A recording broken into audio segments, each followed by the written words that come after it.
Hello friends, welcome to your channel Phenomen. Today we will be discussing the all about tracking error. So you might have heard the word tracking error in some website or mobile application that particular fund or ETF is able to match its return with its benchmark. So it is written above the tracking error.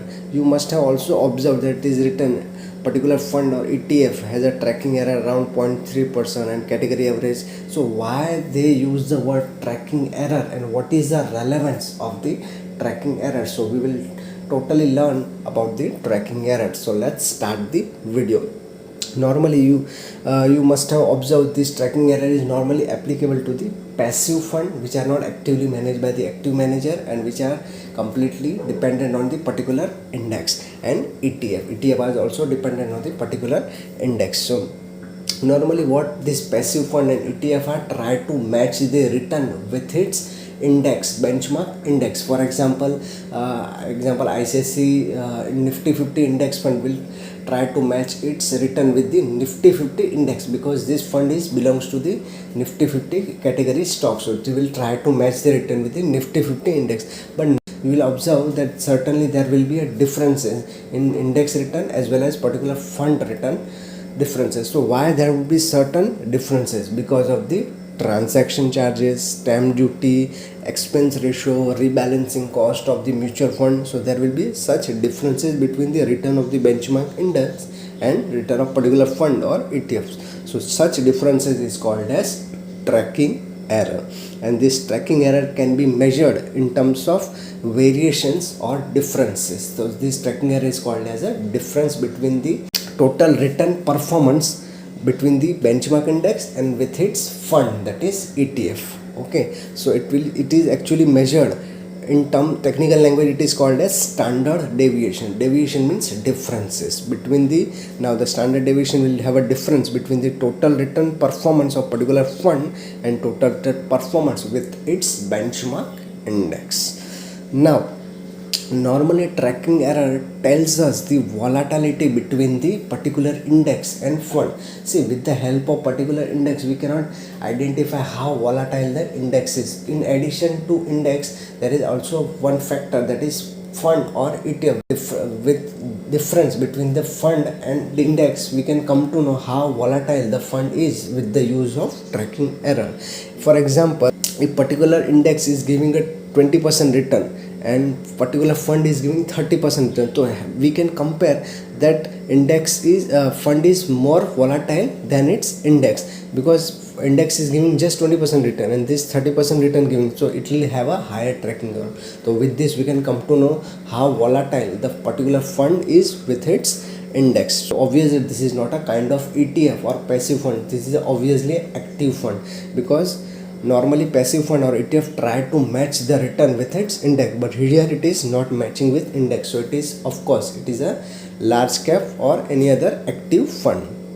As again second example, if index is giving 20% return and fund is giving 21%, so here it is a lower tracking error. So obviously this is belongs to the passive fund, mutual fund or ETF. So normally lower tracking error is better for the passive fund, higher tracking error is not good for the passive fund. Now we will have comparison between active fund and passive fund. So normally active fund has higher tracking error, as in the example we have discussed. Then in first case it was higher tracking error, so it was actually belongs to the large cap category fund because active fund manager normally try to get the more return so that the investor can invest in large cap categories, so that they will try to get the more return as against its benchmark index so that public can invest in the fund.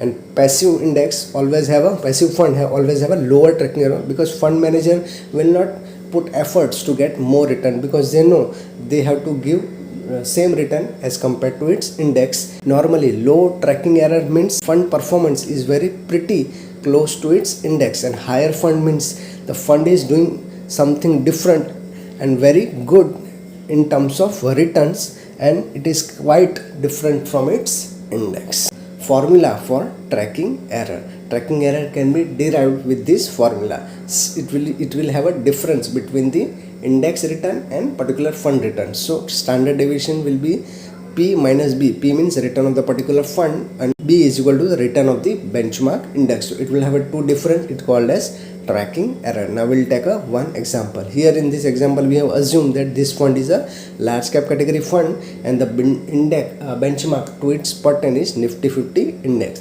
So 5 years returns for particular fund is large cap category 3% in 1 year, 11% in second, 14, 8 and 12, and as against Nifty 50 return 5%, 12%, 9. So we'll take a difference as we have already discussed formula difference 3 minus 5, so negative 2% return, 11 minus 12 negative 1%, 14 minus 9 plus 5%, 8 minus 7 plus 1% return, 12 minus 1%. Now we'll solve this equation and we'll get the answer 2.79%, and 2.79% is the tracking error. So we can say the tracking error of this particular fund is 2.79%. Now the conclusion in the above example, it can be said that mutual fund will give return plus or minus to its index within the range of 2.79%. Then it is very close to its index 2.79%. Either the fund's return will be 2.7% more than its index or will be less by 2.79%, and this difference is called as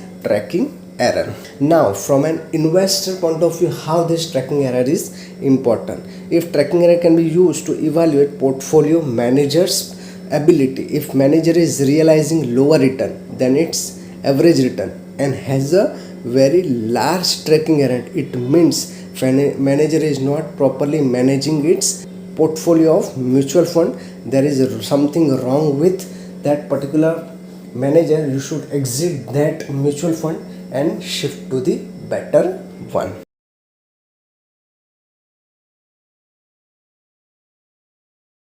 If you feel that video is useful to you, then please do like our video and please subscribe to our channel Phenoment if you have still not subscribed it, and press the bell button so that you will get the notifications for the next videos.